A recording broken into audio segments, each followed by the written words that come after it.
Hey guys, and we're back for another episode of Feed the Beast. So, I didn't want to bore you guys, so I finished off the roof off cam.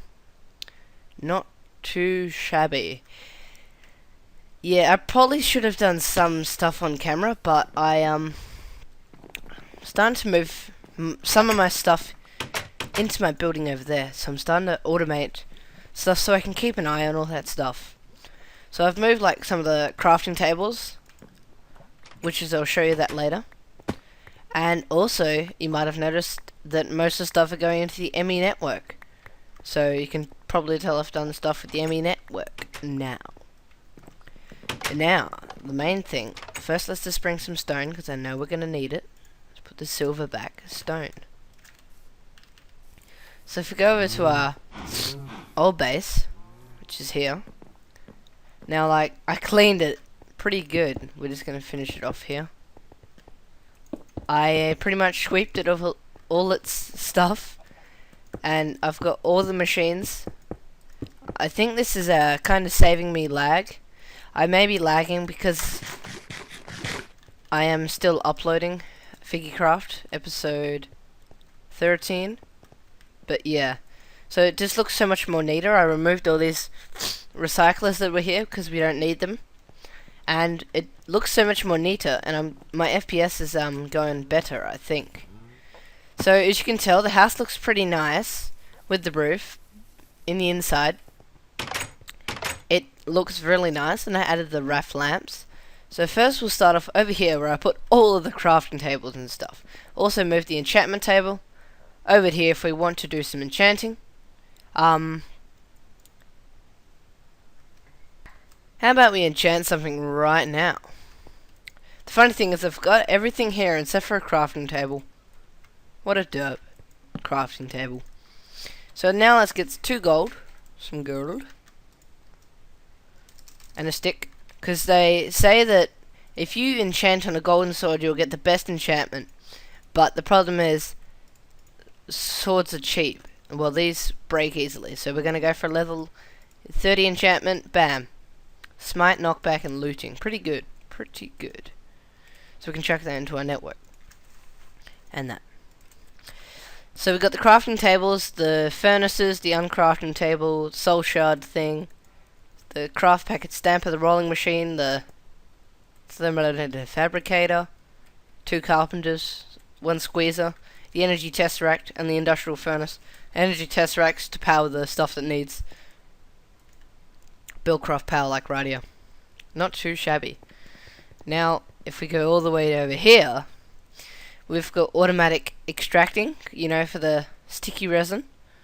So if I have a look up here, you can see sticky resin goes in and will get extracted at a nice speed. Now, I had macerators and furnaces here, but as you can tell, it makes different ingots. Yeah, so sorry about that little break. So if I type copper, it'll pop up with the 2 kinds of copper. With this one, it's been macerated and smelted. Same with tin. So that was a little strange. So I went back to the ones where the pulverizer is. As you can tell, smelting's not really catching up.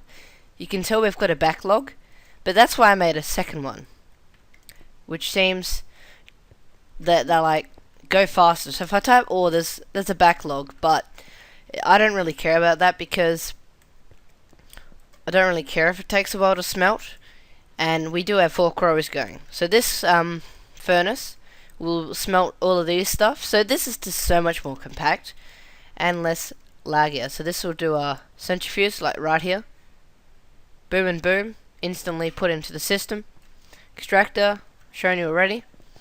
Now, what I wanted to do this episode is maybe I started my factorization machine back up.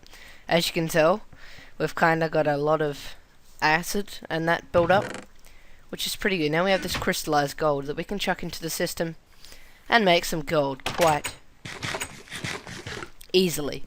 So if we chuck this into one of our furnaces, it smelts like 1,000 miles per hour, and gets pulled out instantaneously, like that. So if our gold is going pretty high. So I want to check what I can do with coke coal. Uses for coke coal. It's a fuel. It's a fuel source. Great fuel source actually, because it makes a lot of heat.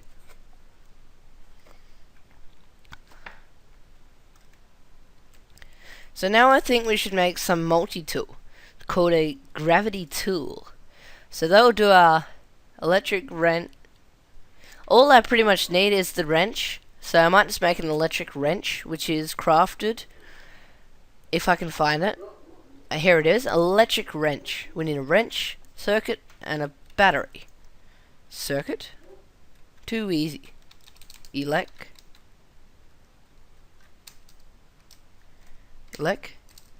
Derp. Sir. Nah, it's gone to crafting, eh? It's called an electric. EL. Whoopsie, sorry about this. So then we can craft, whoops, derp. One of them, like a boss. There it is, and a bat. There's a battery. And a wrench. I'll make a fully new one, because it doesn't matter, I've got tons of stuff, I don't need to worry about wasting resources, because we kind of have a potato load. So if we pop that there, pop that one there, and that one there. Electric wrench. Nice. So I'm going to charge this, and I will be right back. As expected, it did not take too long to charge up, because it only holds a couple of thousand EU. 12,000 EU. Yes, 12,000 EU. Which is not that much. So, to show you how it works, if we get something, electric engine. If you normally break this, you'll get a machine block. Use this, click. It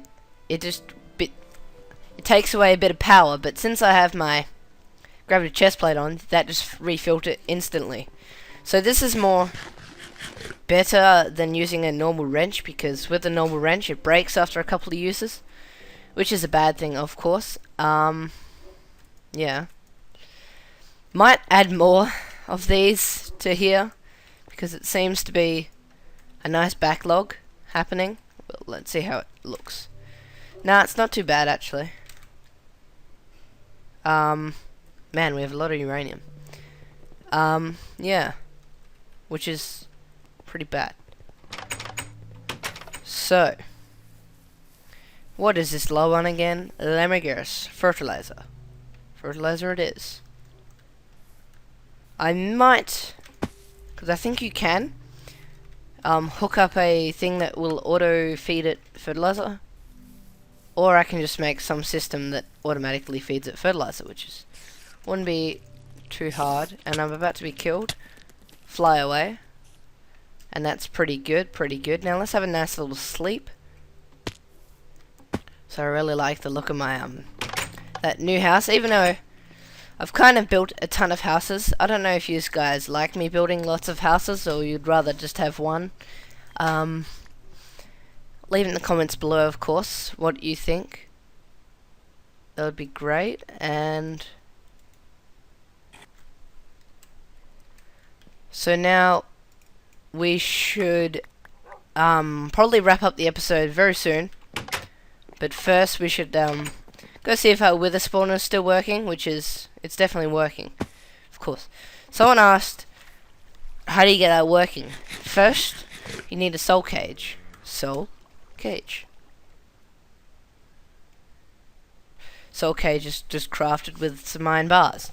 And then you'll put your soul shard in there, and it will start spawning. Now, if it's a really high tier, it will automatically, you can have a redstone signal to it. But if it's a normal tier, it might just rapidly spawn and you can't turn it off. Once you break it, it will drop the soul shard and the soul cage. But anyways, thanks for watching. Have a nice day. and thanks for watching again. Derp. Bye bye.